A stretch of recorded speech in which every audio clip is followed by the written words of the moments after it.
It is one thing to declare war. Winning is quite another.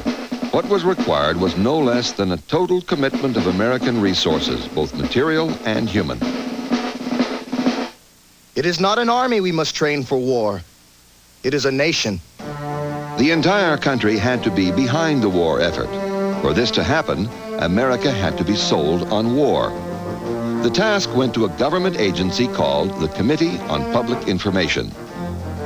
Headed by journalist George Creel, the committee undertook one of the most massive propaganda campaigns in the nation's history. Posters personified Germany as the evil Hun. Pamphlets and films urged every American to support the war. The Boy Scouts aided the war effort, and Creel even enlisted some 75,000 four-minute men who would give quick speeches on behalf of the war effort at public gatherings. Time for every boy to be a soldier, to put his strength and courage to the test. Hollywood was called on to do its part as well. Movie stars like Mary Pickford, Douglas Fairbanks, and Charlie Chaplin all pushed the sale of war bonds. The appeal was made to a lot of values, to what was called at the time 100% Americanism. This was a kind of a super patriotic idea that was in part designed to overcome the ethnic opposition to the war of all those recent immigrants. So sentiments of patriotism, sentiments involving an appeal to the ideal of democracy. The war was quickly transformed in Wilson's mind, and he attempted to effect this transformation in the minds of the American people into a war not simply to protect American shipping or to protect American commercial rights, but as he's put it, a war to make the world safe for democracy. To mobilize resources, Congress set up the War Industries Board. Headed by Bernard Baruch, the board had powers to regulate production and consumption of goods. Herbert Hoover headed the Food Administration. Hoover encouraged Americans to economize. There were wheatless Mondays, meatless Tuesdays. Americans planted victory gardens, and to save energy, there were gasless Sundays and heatless Mondays.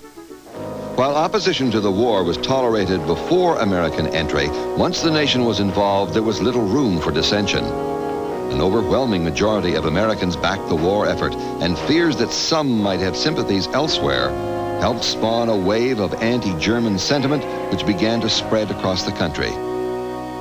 Socialist Party leader Eugene Debs openly opposed the war. He was arrested and sentenced to 10 years in jail for inciting resistance to the government.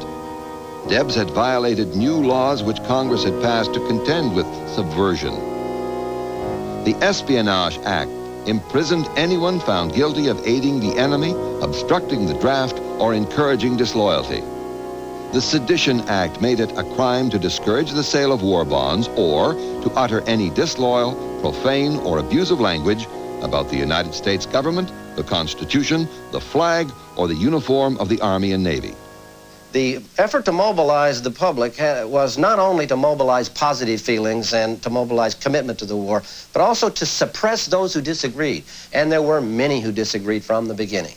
And we departed quite far during the war from our freedom of speech and freedom of association and tried to constrain, severely constrain, with considerable success and at some price to civil liberties, the expression of normal American dissent about policies. Americans, like other people, fear foreigners to some extent. They fear alien ideas. They fear and are uncomfortable with or dislike criticism of the existing social system, economic system, political system. We're very uneasy with challenges of that kind, and during peacetime we tolerate a certain amount. During wartime, almost inevitably, and certainly in World War I, led by the government, we close down sharply the degree to which we will tolerate that kind of opinion. We attempt to close ranks, and these are very unpleasant times. When war was declared, America was woefully short on soldiers. Wilson chose General John J. Pershing to head the American Expeditionary Force. Pershing inherited a peacetime army of only 200,000 men. The need to raise a huge army forced the government to begin conscription for the first time since the Civil War. 25 million men registered for the draft. Nearly 3 million men were inducted into the Army. When American soldiers arrived in France, they were cheered as they marched through the streets of Paris on the 4th of July. But they were still few in numbers, and it would take time to induct, train, and send a mighty army overseas. It was nearly a year before U.S. troops would see battle action. Warfare was changing. The deadly and destructive range of mightier guns was measured in miles. And for the first time, airplanes were used as fighting machines, attacking troops behind the front. The Americans had come just in the nick of time. The Allies needed new strength to halt Germany's push for victory. In the spring of 1918, Germany launched an all-out offensive and moved to within 50 miles of Paris. Newly arrived American troops were thrown into the fight to stem the German tide. There, soldier faced soldier in cold, damp trenches only hundreds of yards apart, exposed to the constant pounding of hand grenades, machine guns, heavy artillery, and poisonous gas. The Germans started to pepper us with mustard gas. Thousands and thousands of shells were fired on us, and the gas attack lasted until noon the next day. There were only 21 of us out of 125 men left to repair lines from regimental headquarters. We passed many men lying dead on the field of battle. At 12 o'clock, off went our masks. We could still smell the gas. Hardened by their initial battles, the Americans continued to attack the Germans throughout the spring and early summer. Finally, in July and August, the Allies began to repel the enemy across the Marne River back toward Germany. But victory had its price. Last night, I witnessed a truly pitiful sight. The burying of our boys.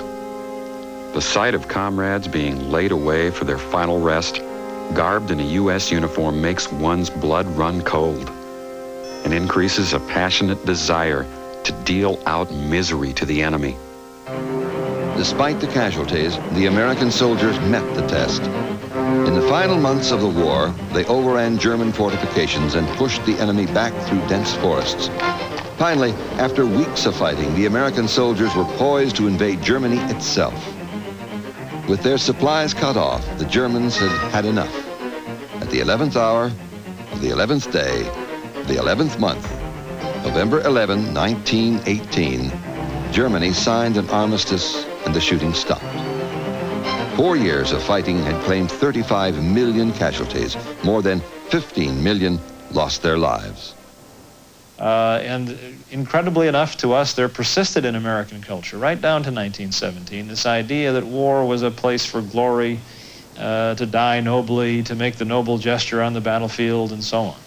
That kind of warfare was a thing of the past, and instead they met death from artillery shells fired from 15, 20 miles away, from gas that was released from miles away.